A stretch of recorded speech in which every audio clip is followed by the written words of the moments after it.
Hello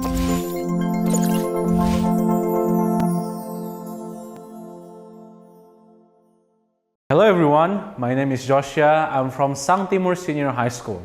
And today I want to talk to you guys about one of the major problems, especially in fast-growing cities such as Jakarta, and that problem is trash. Well, we almost use products every day, or even every month we buy new things such as clothes, or even, let's say, we buy new products like I want to buy some things that I need to use every day. And chances are you're going to use plastic. That's already a problem because plastic can make microplastics. And what our microplastics actually are. And what our microplastics actually are is some sort of fragment or some sort of little pieces that can go into most part of our bodies or even any other living being, and that is already a problem because it could affect or it could severely affect many of our lives. And it's no joke because some people in North Jakarta or even East Jakarta already diagnosed with, let's say, polio or even malaria. Why? Because there are so many trash that built up in the rivers in Jakarta, especially Ciliwung River. That is already a problem itself. Jakarta is full of trash, and I'm not saying it's actually a bit. It's actually very much trash is built up in the local waste. And what do we do to actually reduce it?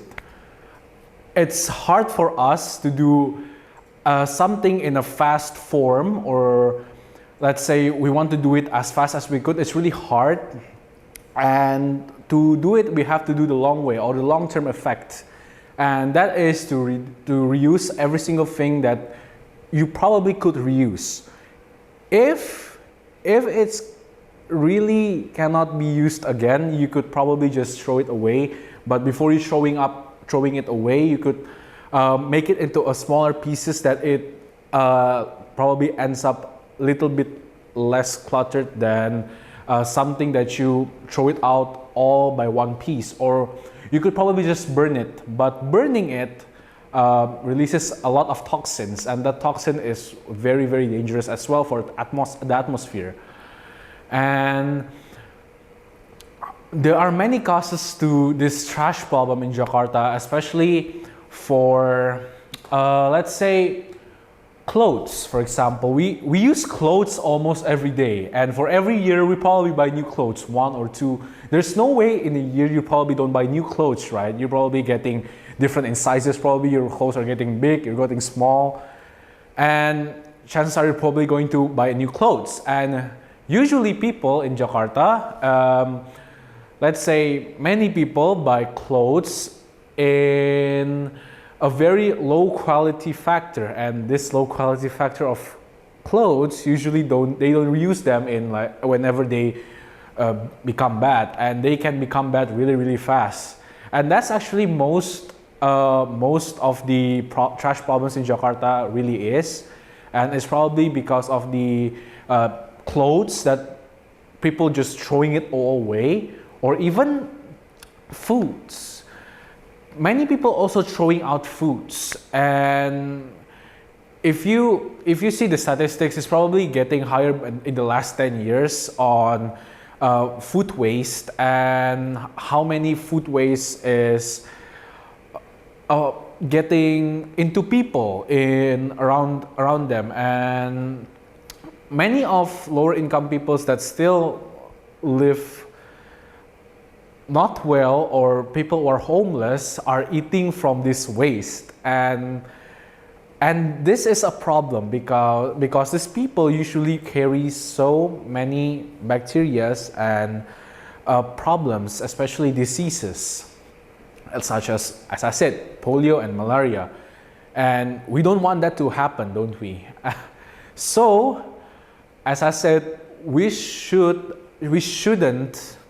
throw away our foods. Instead, we should save it, or even, let's say, if we have some leftover foods, we can give it to someone who actually really needs it. and you don't have to, let's say, throw it all away. And there are many other things you can do about this whole trash problem, but there's also one main problem in Jakarta about trash, and that is the trash buildup on the river.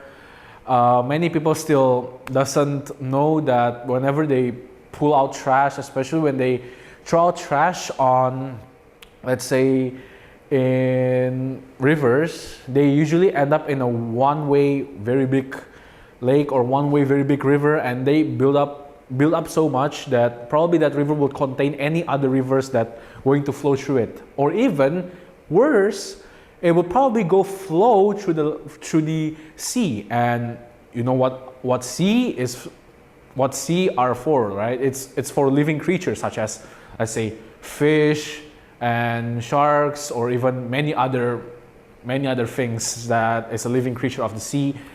And whenever we try to eat, let's say we have a locally produced fish, we take a fish from a sea, and it probably already contained microplastics, and chances are that's actually one of the reason why people have to reuse plastics, and the reason why fishes have microplastics in it, it's probably because of us throwing away garbage carelessly and doesn't care what are the other things that could happen, right?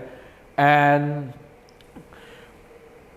this cannot be changed in another 100 years because the problem is already so big that even fishes undersea that are very, very deep under the sea already get some microplastics. And as I said before, all we should do is just reuse every single thing that we can do, or if it's really not necessary and you can still use it, you don't have to throw away your old clothes, you can just donate them. You can just donate them to someone who is really in need, or even, let's say you have some leftover food, you can give it to someone else that really needs the food, or even any other of your family members that is still hungry. And other than trash, it also causes to build up pollution, because pollution in some way also comes up from microplastics that in water or riverbanks. These riverbanks have microplastics. They evaporate and they have these dust clouds. And these dust clouds usually contains this microplastic that comes as a pollution. And whenever they rain, it will create this. If you ever taste rain before, there's like a really, really sour taste. It's probably microplastics. So yeah. And one of the reasons being that we should stop throwing away garbage is actually some of the garbage are actually pretty useful. I've seen people making Zen gardens out of like small plastic bottles, or even big plastic bottles, or even we could reuse some of the plastic bottles to create like things that we use almost every day, like stationery set, or even I don't know, many other things that you could make. And instead of ripping off your old clothes, if it's actually really bad, we can like just make something out of it. You can, let's say there's some fabric left, you can make gloves, you can make any other things that is really useful.